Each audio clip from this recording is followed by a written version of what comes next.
ఇంకొక విషయము ఈ మధ్య కాలంలో మనం చూస్తూ ఉన్నాము, నేను న్యూస్ కూడా చూశాను. జాయిన్ అయ్యేటప్పుడు ఒక ఫ్యాకల్టీ ఉంటారు, క్లాసులు చెప్పే faculty or trainers or teachers. 1 month 15 daysలోనే మారుతారు, మళ్ళీ 3 months తర్వాత మారుతారు. ఒక టాపిక్ ఒకరు చెప్తారు, దాని కంటిన్యూషన్ టాపిక్ ఇంకొకరు చెప్తారు.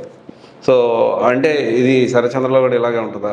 యాక్చువల్గా శరత్చంద్రలో మనం తీసుకునే ఫ్యాకల్టీ అంత స్టేబుల్గా ఎక్కువ కాలం అంతా ఉంటారు. ఎందుకంటే మన ఫ్యాకల్టీని డైరెక్ట్గా రిక్రూట్ చేస్తాం.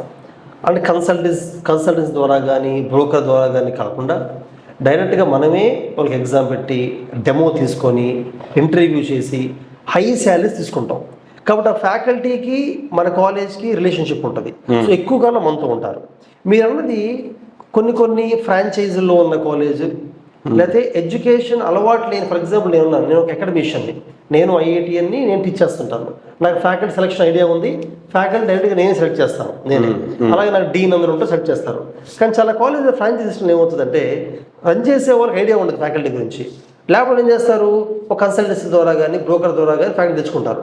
తెచ్చుకున్నప్పుడు ఆ ఫ్యాకల్టీ కాలేజ్ రిలేషన్షిప్ ఉండదు, మధ్యలో వేరే ఒక బాడీ ఉంటుంది. దానివల్ల ఈజీ బ్రేక్ అయిపోద్ది, వెళ్ళిపోతుంటారు. కొన్ని కాలేజీల్లో అయితే ఎట్ ఏ టైం ఒక కన్సల్టెన్సీ ద్వారా 10 మంది జాయిన్ అయ్యారు అనుకోండి, ఈ కాలేజ్కి ఆ కన్సల్టెన్సీ కూడా వచ్చింది అనుకోండి, అట్ ఏ టైం 10 members వెళ్ళిపోయే అవకాశం కూడా ఉంది. రీసెంట్గా కూడా జరిగింది కొన్ని కాలేజెస్లో. అవును, జరిగింది. వాళ్ళు బయటకు వచ్చి పేరెంట్స్ మాట్లాడినా కానీ ఇంకా దానికి ఇంకేమీ ఎవరు. అవును, వాళ్ళ కాలేజెస్ చాలా ఉంటాయి. మన దగ్గర అంటే ఇండిపెండెంట్ ఒక ఫ్యాకల్టీ సెలెక్ట్ చేసుకుంటాం, హైర్ చేసుకుంటాం, అయితే గుడ్ పే. సో ఎవరు బయటకు వెళ్ళరు జనరల్గా.